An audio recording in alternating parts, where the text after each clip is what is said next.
ಯೋಗಿಗೆ ಕೋಪವೇ ಮಾಯೆ. ಯೋಗಿ ಆದವ್ರಿಗೆ ಸ್ವಲ್ಪ ನಾನು ಯಾರು ಕೋಪ ಮಾಡಿದ್ರೆ ಮಾತಾಡಿದ್ರೆ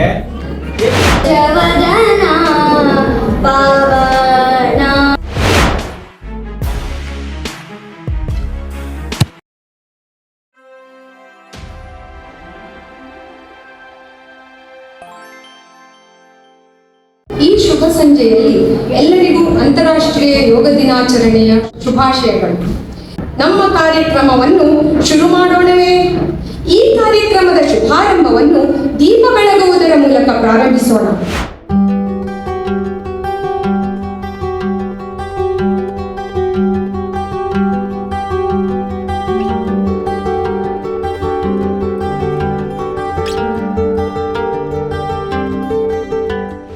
ಗಜವದನಾ ಪಾವನಾ ಗಜವದನಾ ಪಾವನಾ ವರದಾಯಕನೇ ಪರಮದಯಾಳು ವರದಾಯಕನೇ ಪರಮದಯಾಳು.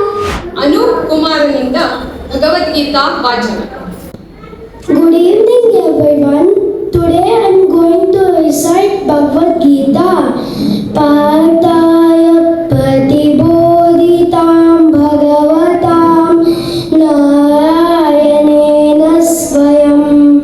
ಇಂದಿನ ಕಾರ್ಯಕ್ರಮ ಗಾಯನ ಕುಮಾರಿ ಪ್ರೀತಿಕಾ ಮತ್ತು ಕುಮಾರಿ ಅನ್ವಿತಾರಿಂದ. ಇಂದು ನಾನೇನು ಸುಕೃತವ ಮಾಡಿದೆನೋ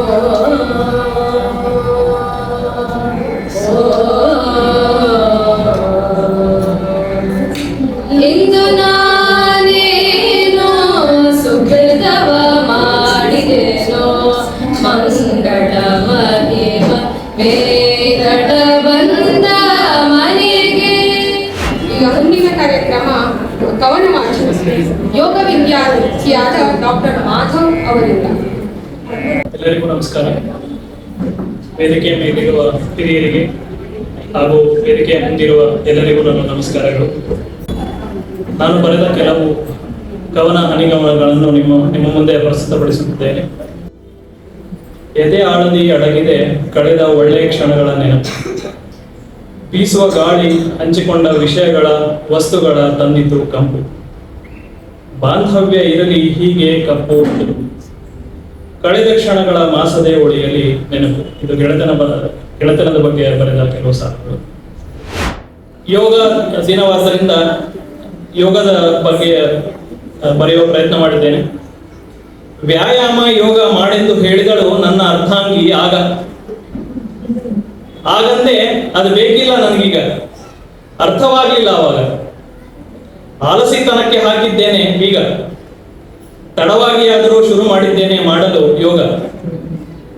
ಮಾಡೋಣ ಅಪೌಷ್ಟಿಕ ಕುರುಕುಲು ತಿಂಡಿಯ ತ್ಯಾಗ, ಯೋಗ ಮಾಡದವರಿಗೆ ಹೇಳಿ ಮಾಡಲು ಇಂಥ ಒಳ್ಳೆ ಪ್ರಯೋಗ. ಆಗಲಿ ಯೋಗ ಜೀವನದ ಒಂದು ಭಾಗ, ಓಡಿ ಹೋಗುವುದು ರೋಗ, ಬರುವುದು ಒಳ್ಳೆಯ ಯೋಗ, ಅರಳುವುದು ಮಗ, ನಿಮ್ಮ ಬಾಳಾಗುವುದು ಜಗಮಗ. ನಟರಾಜವರು ಒಂದು ವಚನ ಆಡಬೇಕು ಅಂತ ಹೇಳಿದ್ರು. ಇದು ವಚನದ ಬೀಜ ಬಸವಣ್ಣ.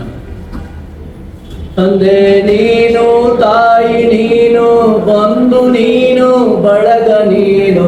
ತಂದೆ ನೀನು, ತಾಯಿ ನೀನು, ಬಂಧು ನೀನು, ಬಳಗ ನೀನು. ನೀನಲ್ಲದೆ ಮತ್ತಾರೂ ಇಲ್ಲವಯ್ಯ.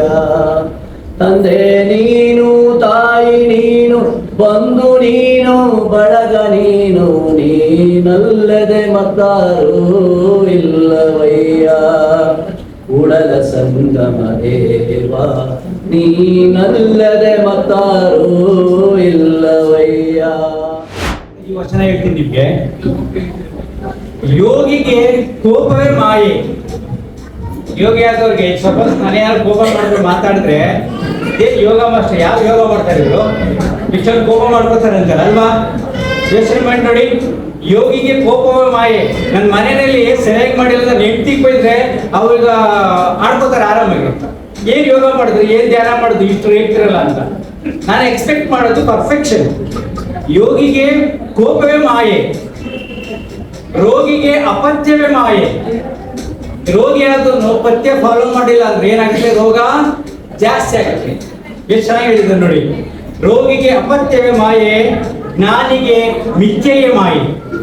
ಈ ಜ್ಞಾನಿಗೆ ಅಶಾಶ್ವತವಾದದ್ದು ಯಾವುದು ಅಂತ ಅವ್ರಿಗೆ ಗೊತ್ತಿಲ್ಲ ಅಂದ್ರೆ ಮಿಥ್ಯೆ, ಅಸತ್ಯ ಅದೇ ಒಂದನ್ನ ಮಾಯೆಯಾಗಿ ಕಾಡುತ್ತೆ. ಅರಿವನೆಂಬಂಗೆ ನಾನು ನೀನೆಂಬುದೇ ಮಾಯೆ. ಸ್ವಲ್ಪ ಜ್ಞಾನ ಬಂದ್ಮೇಲೆ ನಾನು ನೀನು ನಾನೇ ಶ್ರೇಷ್ಠ ಅಂತ ನೋಡಿ.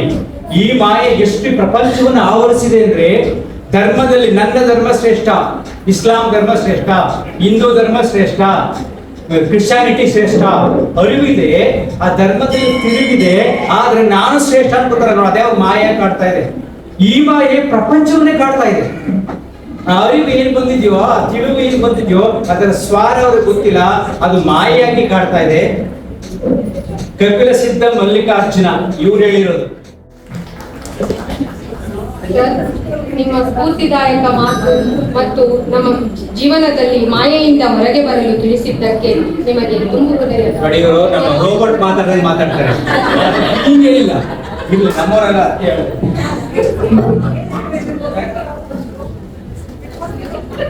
ಎಲ್ರಿಗೂ ನಮಸ್ಕಾರ. ಇವತ್ತು ಎರಡು ವಿಶೇಷ ವಿಶೇಷ ದಿನ, ವಿಶ್ವ ಸಂಗೀತ ಹಾಗೂ ವಿಶ್ವ ಯೋಗ ದಿನಾಚರಣೆ. ನಾವು ಇವತ್ತು ಪ್ರಧಾನಮಂತ್ರಿಗಳನ್ನ ನೆನೆಸ್ಕೊಳ್ಳೇಬೇಕು. ಯಾಕೆಂದರೆ ಯೋಗವನ್ನು ಇಡೀ ಪ್ರಪಂಚಕ್ಕೆ ಪಸರಿಸಿದ್ದಾರೆ. ಸೊ ಮುಂಚೆ ನಾನು ನೋಡ್ತಾ ಇದ್ದೆ, 2009ರಲ್ಲಿ ರಂಗರಾಜ್ ಅವರು ನನಗೆ ಫೋನ್ ಮಾಡಿದ್ರು, ಈ ಥರ ನಾನು ಯೋಗ ಟೀಚರು, ನಾನು ರವಿಶಂಕರ್ ಆಶ್ರಮದಲ್ಲಿ ಈ ಥರ ಯೋಗ ಹೇಳ್ಕೊಡ್ತಾ ಇದ್ದೆ, ನಿಮ್ಮ ದೇವಸ್ಥಾನದಲ್ಲಿ ಮಾಡಬೇಕು ಅಂತೇಳಿ. ಆಗ ಹಾಲು ಇನಾಗ್ರೇಷನ್ ಆಗಿ 1-2 ವರ್ಷ ಆಗಿತ್ತು. ಸೊ ಅವಾಗ ಆಗಲಿಂದ ನಮ್ಮ ಅವರ ಸಂಬಂಧ ಒಡನಾಟ.